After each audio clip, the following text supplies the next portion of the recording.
on your left versus Zur Domain.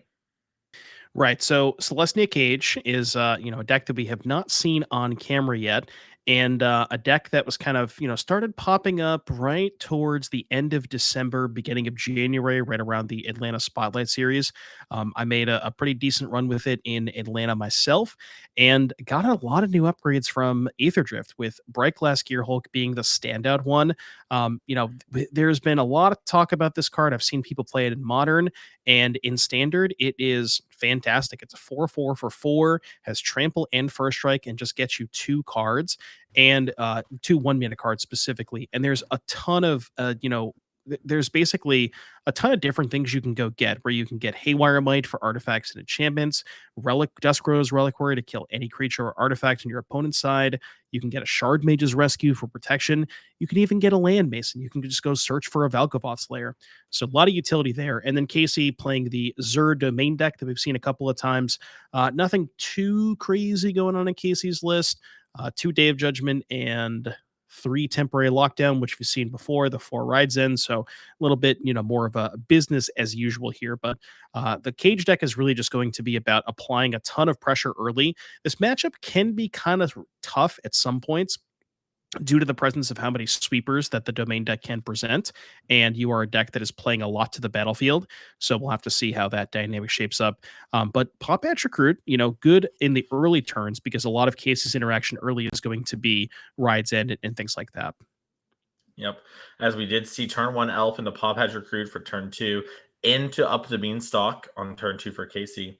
And now Ashkan has to think about what we're going to do as we make our 3rd land drop. And we have a couple things we can play, a couple double spell situations too. Good land or Elf plus a 3. One of the nice parts about this deck, like you mentioned, is you get a lot of different plays from the tutoring, but also just a lot of cheap cards means a lot of plays every turn. Yeah, and you have a lot of flexibility too, like specifically with a card like Paw Patch, where you can play it on turn 1 to apply a little bit more pressure, or you can wait a couple of turns to get some value out of it, as we see, Ashkan has done here. And we see a Sanguine Evangelist that's going to pump up all of the attackers next turn, going to provide a ton of damage here for Ashkan, if, is able to untap with this board. A card that I saw in Ashkan's hand that maybe people have not seen before, because it's kind of a weird one, is Parting Gust. So this is a removal spell of sorts, where you can use it for 2 mana, gift your opponent a card to exile a creature. If you spend the gift, you give them a fish and the creature doesn't come back. But you can also use it sort of defensively, in a way where if your opponent goes to kill one of your creatures, you can exile your own thing and it doesn't come back until the end phase, which notably, Mason, very important against sweepers. Yeah, that's huge. As we do just see a Surveyor land left on top, whatever it was, we thought it was good enough. And now, like you were talking about, we have a big battlefield here, and the Sanguine Evangelist can do a lot of extra damage, but Get Lost is saying that to this here Evangelist, and that's going to trigger the Paw Patch Recruits, which is going to put more pressure on board. As it looks like, assuming that Ashkan does remember the triggers, which I myself am, maybe known to miss those from time to time. So we'll see if we have some counters. Yeah, I was gonna say, I think that's what's happening here. So I think Ashkan's thinking about where we want to put the Paw Patch counters, as everyone's tapped out, doing this all in response to where we would put them. And yeah, Parting Gust. Okay, so I think we're at the point where it looks like the Parting Gust had already resolved. He, motioned to exile the creature, and I believe we're asking the judge if we can get the Paw Patch triggers, because technically we've already resolved the spell. So yeah, you see a judge come over here. So we'll get that resolved in a second. But yeah, this let's assuming the Paw Patch triggers are remembered, that's going to be an attack for 8 damage, putting Casey down to 9. You get the Sanguine back as well, which is going to give you more pressure next turn. So this is it's the 2 damage here is very, very big, because it's going to mean that represent a 2-turn kill, even if the Sanguine dies when it comes back. Yeah. And, that is unfortunately one of the things about playing competitive Magic, especially at these high stakes events, is you need to be very precise about your triggers. There's a lot of things going on, but it is on you to sort of maintain these game states here. And I think we're just discussing with the judge how we're going to move forward. And I think the way that we're seeing this is it's been missed or whatever. But Yeah, that would be my read on the situation as well, because we did motion to resolve the parting gust already. The creature got exiled, so yeah, looks like rip to the paw patch triggers. But Ashkan still in a pretty good spot, attacking for 7 damage this turn, or looks like only 6 maybe, leaving yeah, I back think we're the just going all elf. in Yeah, leaving back on the this elf to this play the card. salvager. So Day of Judgment or bust here for Casey. Now, presumably, with the get lost on the Sanguine Evangelist probably has the Day of Judgment. So at least, oh well, here's a lockdown picked up if we didn't have it before. Yeah, there's still a little bit left over, luckily, if you're an Ashkan fan, but it is definitely a unenviable spot to be in. So now we So have 3, 4, 5 power left over. Best draw here for Ashkan is probably either, well, the best draw would be Gearhulk or Overlord of the Mistmoors. there's And Overlord of the Mistmores. You look talked at about that. it. And yeah, this is a big attack here for 5, knocking Casey down to 7. And here's Overlord. That's Yeah, 2 more bodies, and these are bodies that grow as well, thanks to both creatures on board. This is a pretty good right. spot to be in. Yeah, and one thing we didn't mention about the collector's cage deck, you see, there's a lot of tokens here, right? Sanguine Mhm. Evangelist making a token, Sandstorm making a token, Overlord making 2 tokens. The reason we're playing all of these cards that make multiple bodies is collector's cage is a card. I don't know if we can get it up on the screen. That pays you off for having a whole bunch of bodies in play. Where if you can collector's cage and you basically hide away, look at the top 5 cards of your library, pick one of them, put them face down, and then if you have 3 creatures with 3 different powers, you can play the card for free. Happens to work very well with Overlord of the Mistborns because when you cast it, you get to play it as a creature. Yep. As we're going to see a Surveil Land here, as we're just making some tokens. Looks like we don't actually have Moth tokens, so we're using some of the custom cards here. That's what's going on. Ashkan does have the Moths in play, and that's a lot of damage on board. It is. So that would be assuming that everything gets in and the salvager is not activated. That would be 3, 6, 7, 8, 3, 6, 7, 8, 9, 10, 11. So one removal spell on the Evangelist would still not be enough, but we can Binding the Evangelist, then probably not attack with the Salvager and just activate it, which would be 6 damage. Yeah, 6 damage is a lot. Puts Casey down to 2. Another interesting thing about this sort of the dynamic between this matchup is this is a matchup that I'd played a lot with prior to the PT and the newer domain lists. And Mhm. before, older domain lists were playing 3 to 4 copies of Sunfall in the main. Now, we mentioned Casey Sweepers are only 3 lockdown and 2 Day of Judgment. So you don't have to worry about Sunfall anymore. That was a card that was much more backbreaking, where lockdown you have some 3s that survive it, and then Day of Judgment you have the Sanguine Evangelist that at least gives you a token off of it. Yep. And you're seeing Casey has to bend this Overlord of the Mistmoors, just has a bunch of lands in hand and a Zur, and the Zur is gonna be a lot, but is it enough?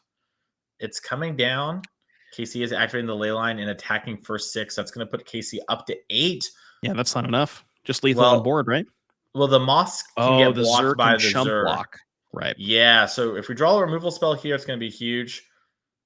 A Collector's How about Cage a is, cage? That's a pretty good one. yeah, that might be enough. As we're gonna do, remember the hideaway trigger here. Look at our top 5, and we're gonna be able to grow one of the moths to be a different power toughness.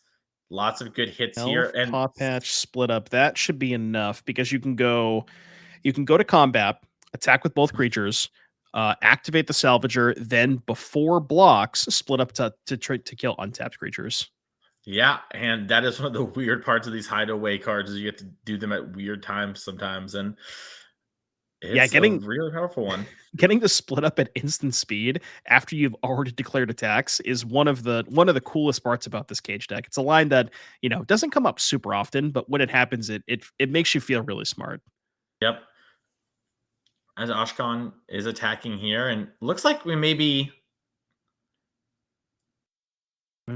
You're gonna let the blocks happen because it doesn't matter with Awkward. trample. Yeah, and you're Oh, because seeing it gives them trample. Yeah, you're right. yes, Okay. yeah. So Salvage gives I, trample. looks like Oshkosh was just being a little fancy with it. No problem there. And yeah, that's gonna do it. Casey Ryback's gonna lose that game, and really showing how powerful the cage deck can be. There was just kind of got swept, but still was able to rebuild after losing so many cards. Right. And as you mentioned, the sweepers are good against this deck, but you can kind of pace your threats in such a way where because you have so many, like you have, almost half of your deck is things that makes two bodies, it's really easy to rebuild through at least the first sweeper. Hmm. But let's see what these players have over here. We're going to start with Casey Ryback's Zur deck with one Atraxa Grand Unifier, one Doppelgang, one Elish Norn, three Negates, one Nissa Ascended Animus, three Opposite Bailoff, and an Outrageous Robbery, a Paw Patch Formation, two Rest in Peace, and a Tear Asunder. All right. So from Casey's side of things, definitely looking at, well, first and foremost, no sweepers. Those are the types of cards that Casey kind of would want the most in a matchup like this. Those are not present here. So does not really able to go towards those. There's Terrasunder to interact with Collector's Cage and the Overlord of the Mistmoors. So that could be a place where Casey wants to go. Elish Norn is kind of interesting, where there's a lot of triggers on Oshkon's side of the battlefield with like Bright Glass Gear Hulk, Salvager, Sanguine, Paw Patch, even Collector's Cage. So lots of triggers. Maybe lines up kind of awkwardly against the Parting Gust, but maybe is still worth bringing in for Casey. Past that, I mean, I don't really think there's a ton else here. Maybe the Paw Patch to fight over the Overlords, but kind of awkward that that one does not hit Cage. Yeah, it's a little awkward, but it would be what it has to be. As let's check out Oshkon's sideboard with two Authority Councils, three Aven Interrupters, two Elspeth Smite, two Ghost Vacuum, one Haywire Might, one Shelter by Ghost, one Soul Guide Lantern, two Split Ups, and a Thrun, the Breaker of Silence. Devin, you mentioned you played this deck a lot. What would you be doing here? Yeah, so the Aven Interrupters, this is kind of the exact matchup that they're for. As a Celestia deck, you're not playing any counter spells. So normally it's kind of hard to beat to kind of play through multiple copies of sweepers. So Aven Interrupter is kind of the perfect card for those types of situations where if you present a lethal battlefield and hold up 3 mana, they cast their sweeper, you interrupt them, and then you presumably untap and kill them. So you kind of only need to buy one turn with the interrupter. So definitely want those. The Thrun kind of awkward against sweepers, but at the same time not awkward because it's one of the best threats that you can play post sweeper. So I think I like the Thrun here for that reason. And then past that, probably the additional copy of Haywire Mike because that one is a premier target to search up with Gear Hulk. Makes a lot of sense to me. And I'll tell you what's a premier target. My eyes on the Chicagoland next event coming up here. You like that one, Devin? I do May like 10th that. to the 11th. We have a modern 10K showdown post, ban, and restricted announcement. Hopefully it's a great one. And then we have Sunday the 5K trial as well. Excuse me, for standard. Check out all the info on our website. And we also are going to Indianapolis. That's going to be our last event for part one of the year. We're going to have a part two announcement later. But we have a 10K standard showdown on Saturday, the 28th, and then a team 10K showdown sealed on the 29th with Final Fantasy. So even if you don't have a deck, you can come on out. We'll give you all a sealed deck, and you can battle it out there with the potentially hit set Final Fantasy. Yeah, well, I mean, you already discussed your disdain for team events earlier, so I guess you're not going to be going to Indy. No, no, no, no. There's not a chance I'd go to the team event. But that's for me. And a lot of people like the team seals. And you know what? More power to them. That's fair. We won't delve any deeper into that. That's fine. Yeah. What we will delve deeper into is this game too. So, as far as the post board configuration, I would say on average, Oshkon is probably a slight underdog in game one because, as I mentioned, the deck is as Celestia a little bit weak to sweepers. Post board having those Aven Interrupters are huge in a matchup like this. So, I think Oshkon maybe improves a little bit more than Casey does, even though I would still say on average, I like if I had to pick a side, I would probably rather be on Casey's side, but post board, it's maybe not by as much as it was in game one. Yeah, a lot of the strengths, right, is that game one, you sort of just get to theoretically roll the cage deck. And so losing your quote unquote free one definitely makes things tough. I don't know. I think the Zer deck's quite good, but I really love being on the proactive deck these days in standard. What I've seen from watching these games is just every threat is really good, and you're Yes. really good at battling through cards. And I just I'll be honest, like from like a competitive player standpoint, I do not understand the blue white control love. It just seems barely playable all the time, and Zer just seems like sort of the good version of blue white. And so I do like that deck if you're going to do something like that. As oh my goodness, what a shuffle! The magic cut. I lost it. I got tranced. Yeah, it's almost like when you put it like that, it feels like maybe Zur is the proactive version of Blue White, where it Yeah, has a lot of the same control elements, sweepers, rides in, leyline binding, but it has the ability to turn the corner so much faster with Zur plus leyline, or excuse me, Zur plus Overlord. Where a game that will kind of that I want to go back to is the one where it was Zur against the blue black deck, right? And there was hmm that situation where the Zur player just didn't play their Zur until they get the 7, where they were waiting to get the 7 to just go Zur double activate, just kill you in one shot. yeah, And for a deck like this to be able to have the ability to kill you in one shot like that is kind of wild. very. As we do just see a bunch of land going into Overlord of the Hauntwoods, getting that everywhere token. I want somebody to okay, never mind. We're not going to go there. I was going to say an everywhere token. I'll save that for later, but Great joke, Devin. As we're never gonna mind. untap Never mind. I wasn't going to go there. and play this Verge. And Ashkan has a lot of threes in hand, but being on the draw here, not having that Llanowar Elf, it made things a lot worse. And that's sometimes an issue with these Llanowar Elf decks when they rely on threes a lot, is it gets awkward as Paul Well, Recruit's coming down. yeah, the other awkward part about this mana base is 2 Verges and a Razor Verge Thicket. I don't know about you, Mason, but I don't see double white over there, so does That's not a have great the point. ability to interrupt anything. As here comes down Overlord of the Mistmoors, getting our 2 Moth tokens. Some moths on what seems to be maybe a strawberry, kind of a Yeah, cool art there. I'm trying to figure out what exactly those are. Moths love strawberries. It's a thing. Everyone knows it. That well And known? I mean, why would I say it if it wasn't? It'd be It's a news to weird me. thing to lie about, you know? As we are gonna see Ashkan figure out what we want to play this turn, as it looks like Sanguine Evangelist coming on down here. Very similar to our game one draw, which was good enough, but we're missing that key element in Llanowar Elves, as Leyline Binding is going to come down, target the Evangelist, I assume, here at the end of turn. That's going to trigger these Paw Patch recruits. Ashkan grabs the dice immediately, not happening again. Yeah, see, this is kind of the awkward part about this matchup is the domain deck, because of Overlord of the Mistmoors, has the ability to put stuff into play that makes you overextend. And it's sort of like this dynamic where, okay, well, I'm just going to sit on these Overlord tokens. I don't need to do anything. You're the one that has to extend into my Overlords. And then if you do that, then I can follow up with a sweeper. Yep. As we did get another Razor Verge Thicket in play, that means we do have double whites or even interrupters available. But the problem with this land going is these overlords will come off and pinned sooner or later. Am I crazy, or did Casey not take down the Overlords that turn? Casey missed the trigger, an Okay. eye for an eye, as it Yeah, I see were. him shaking his head. Okay, I think he just realized it. Yeah, and Casey, I think, has Zur in hand too. Maybe hoping to just turn those things on, as Oshkan can't afford just to hang around and not do anything. Battlefield wasn't good enough for that, as here comes some moth tokens. Yeah, if there's untapped land Zur, it's got to be almost close to a wrap here. You just go untap land Zur, animate both overlords, send in both, trigger, get 2 more tokens, get it everywhere. Well, I think we drew Really, Sunfall. So yeah, I mm, agree. We kind of now we have a real choice. Like, are we supposed to Overlord, do what you're talking about, or Sunfall and clean it up? But it looks like Zur was the play. see. So I we hope it's reached. not a Sunfall. We Casey is not playing a Sunfall. It'd have been something Well, else. there's something in hand that looks a lot like it. Could have been a different sweeper, maybe. Yeah, it might be like a Day of Judgment. Yeah. Definitely a thing that occurs.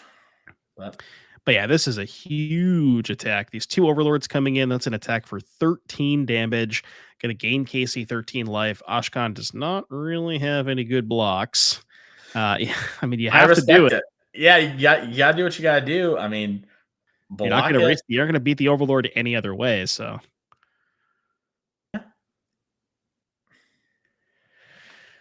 Hmm. A so lot of trade damage here. there. Take 5. 5. Ashkan's going to go to 15. Casey's going to gain 12. That's a sunfall in hand. I just saw it flash. We'll get our spotter judge to go down there. This might be a situation too where on our end the deck list is incorrect. Sometimes they get Possibly. messed up on our digital side. We'll have someone look into it though. Don't you worry, Twitch chat. That's never happened before. I don't know what you're talking about. Yeah, we would never make an error. I'll tell you that right now. As it looks like Ashkan's trying to figure out how am I going to battle through this, as it is a really precarious position. Yeah, I mean this game is effectively over. I mean, Ashkan can deploy, say, like a sandstorm salvager and maybe like I don't know, parting gust something. He's gonna parting gust the Zur, play salvager, which is a good turn for what it's worth. But just look at the battlefield, right? There's 4/2/1s, the 4/2/1 moth tokens. There's the Overlord that's already a creature. It's gonna be really hard for Ashkan to just even survive. Like, I mean, Casey just has a 2-turn clock with those 2/1 flyers too. Yeah, and that is one of the powers of this Overlord deck, like we talked about, is it just, puts on so much on the board, that like in matchups like this, you get to block or just very quickly turn the corner, right? How many 2/1 flyers do you really need to win a game? The answer is not many. Not a lot. You are right, by the way. That is a sunfall. I can now see it. Yeah, I was gonna say I actually Twitch clipped it to make sure I wasn't crazy, and I paused it. And you know what? We'll take care of it. Most likely, what happened is something's wrong on our end. Most likely, yeah. I think sometimes what happens too is like if a deck list gets submitted early, but then is changed before the event starts, and that maybe doesn't happen on the back end. So change happened, and I'm sure it's fine. I'm sure we'll get it figured out. Yeah, not the end of the world. I'm going to assume everything is fine until told otherwise, as we've informed a judge and they're taking care of it. I'm just going to let the players keep on playing. Worst comes to worst, we just look a little silly on coverage. That's life. As you know what? Ashkan's making the deck look pretty good here. We're obviously still in a not great position, but this Overlord and Mistmore is coming down.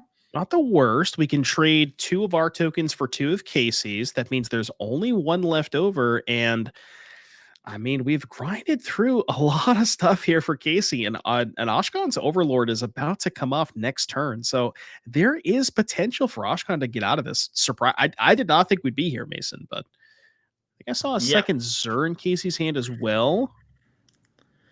Yeah, and that beam, those are things you can turn on, but they're not going to be able Get the to binding. apply lethal. Yeah. Oh, well, I was going to say Ashkan would have the ability to double block the binding with 2/2/1s, then activate Salvager, but only has 1 mana because he drew a Razor Verge Stick at that turn, so does not have that line available to him this turn. Yeah, as we do see. Yeah, some chump, blocks trade. Take 2, go to 7. And the next turn, you're on the hook for, I guess you could trade Overlord for the binding, which you might have to do, but then Casey can animate both of the beanstalks next turn. This is gonna be weird. I mean, Ashkan I think Ashkan needs 1 more good draw. At least. At the bare minimum, needs at least 1 more good draw. We'll see how it goes.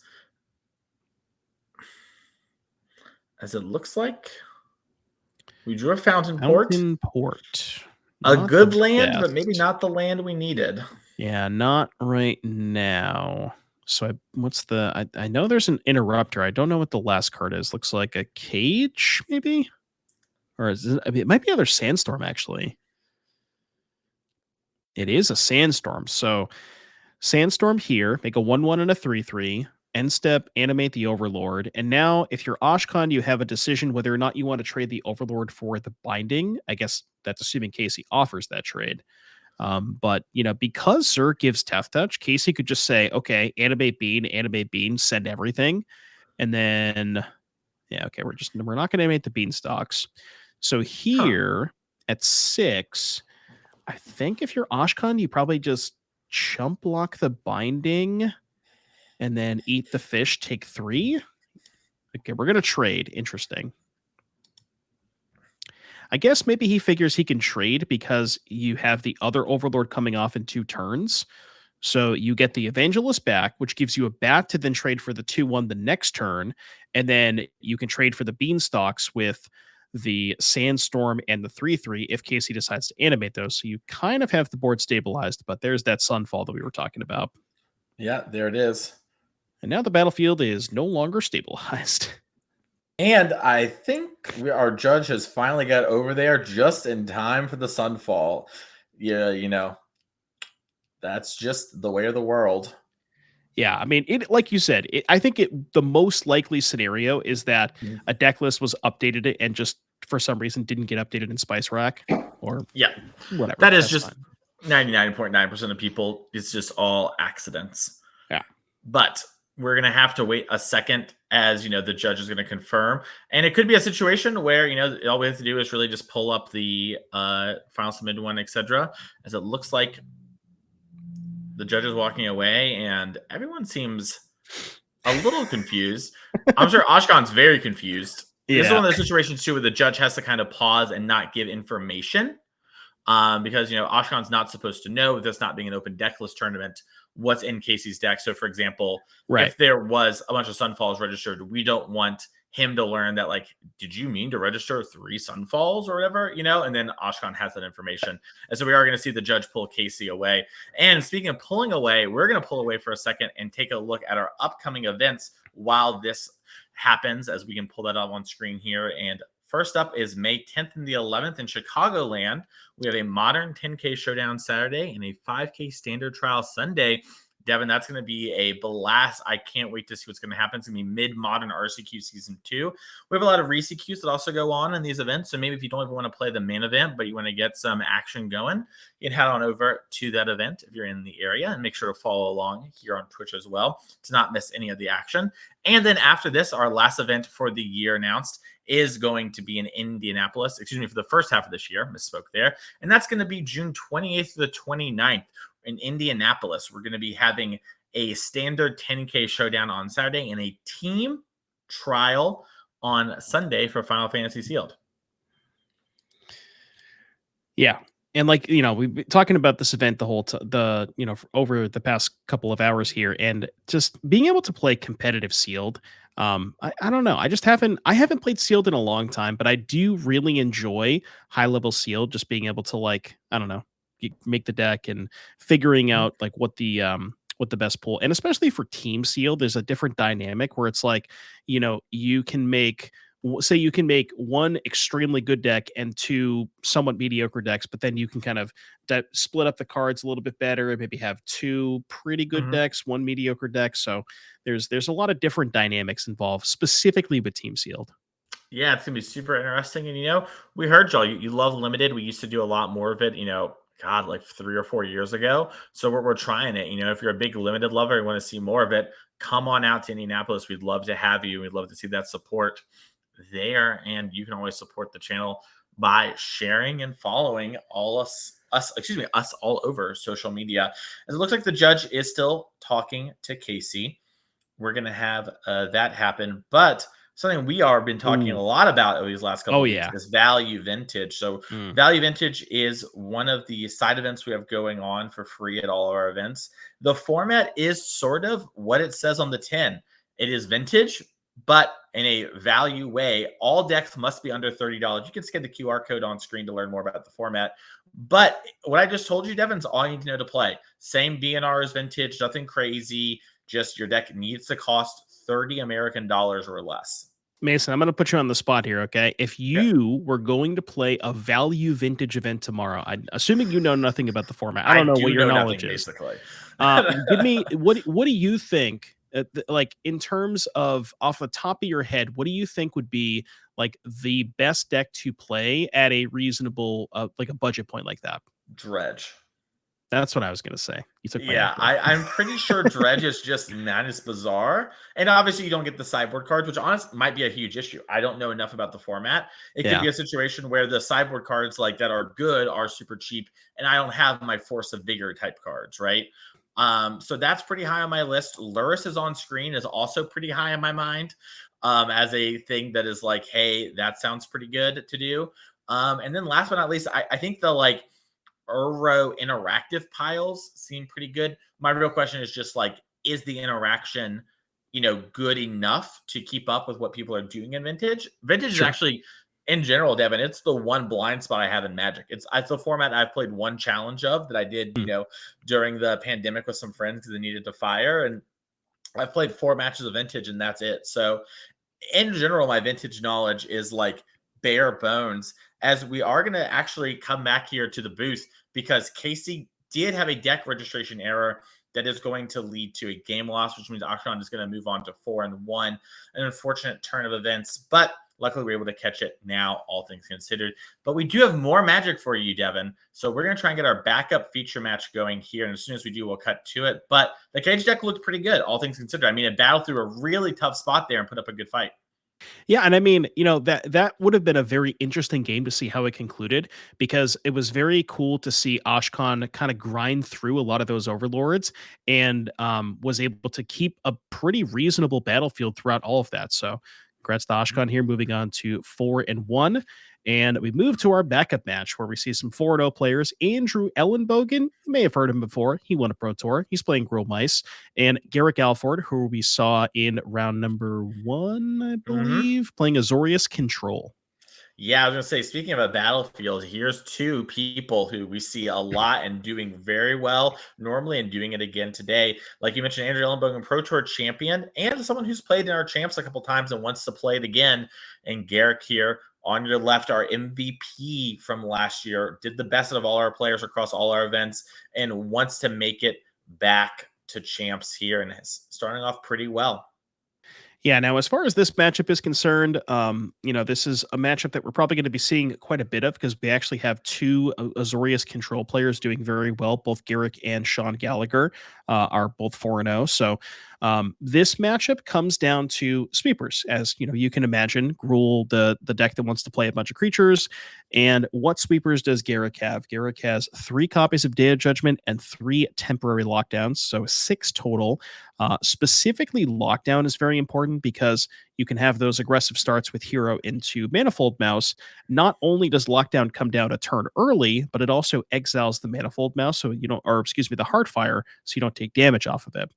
And then I do see in Ellenbogen's deck list there are 2 Overprotect. We actually saw that in a previous round in the hands of Daryl Ayers. So maybe a little bit of a tech here, Yeah. but no creature on turn 2. We get a talent. Yeah, Andrew wanting to develop this talent right now. And Garrick, with missing the third lane, is going to pass back to Andrew. And Andrew now knows that there's all spells in hand for Garrick. The question is, are those spells good? And yeah, Andrew's going to attack, Oh, get the no counter, Ride's go to End. 4. Oh, and we hit the tap land. If it was good last turn, it's going to still be safe this turn. Yeah, the And fact that there was no Ride's End there for Garrick, you can imagine if there was a 2-lander that was kept, maybe there would have been a Ride's End, but I think it looks like Garrick maybe kept it on the strength of the back of having potentially Day of Judgment and temporary lockdown, but missing third land and then having the third land come into play tapped. It's going to be really hard to get through all this. yeah, and we're seeing the talent leveled up to 2. All creatures with a +1/+1 counter have ward 1. An attack for 4 here as Garrick really needs the untapped land. Hits, rides in. Now I drew the Ride's End. Yeah, well, Garrick luckily has the man to pay for it, but Andrew at worst can always level up this talent and double the counters on something, which is a pretty solid play, assuming Andrew has nothing better to do. Yeah, And we're seeing so a pass back. if Andrew does decide to do that, you go level 3 on talent, put 2 counters on something, then Garrick will kill that one with Rides End, take 4, go to 4, and then, potentially if there's another kill spell the next turn, maybe can stabilize a little bit. But if you're in Andrew's seat, you have to imagine Garrick 100% has a Day of Judgment. So it's like, do you even want to commit more into here? But I with a think haste creature, that makes a little bit more sense. I was gonna say, yeah, I think with this Ember Heart Challenger, you definitely do because there's a monstrous rage in hand. I think this sets up lethal because Garrick has to do something, and you just rage the thing that doesn't get targeted. There's Ward 1, even if there was an answer. And yeah, Andrew Ellenbogen just monstrous rages the other thing and shows why this Gruul deck is so heavily played among all of our players this weekend. It is so, so good. Yeah, a lot of red decks, and we will continue to be seeing red decks. Talk to me about Garrick's sideboard. What does he got to work with, Mason? Yeah, we have 2 Authority of the Consoles, 2 Elspeth Smites, a Jace the Perfected Mind, 2 Kotso Flanker, 2 Overlord of the Flood Pits, a Rest in Peace, 3 steps ahead, and the 4 to Shiny Tidebinders we saw in round number 1. Devin, what do you like and why? Authority of the Consoles, fantastic. Elspeth Smite, also fantastic. Past that, not really a ton else. Yep, that's just the way of the world. Let's check out Andrew Ellenbogen's sideboard really quickly here, as he has 1 Lithomantic Barrage, 2 Obstinate Baloths, 3 Paw Patch Formation, 4 Questing Druid, 2 Scorching Shot, 1 Sentinel in the Nameless City, and 2 Torch the Tower. Questing Druid, fantastic card, allowing you to get some extra cards and play at, flash speed, which is something that you want to be able to do against blue white.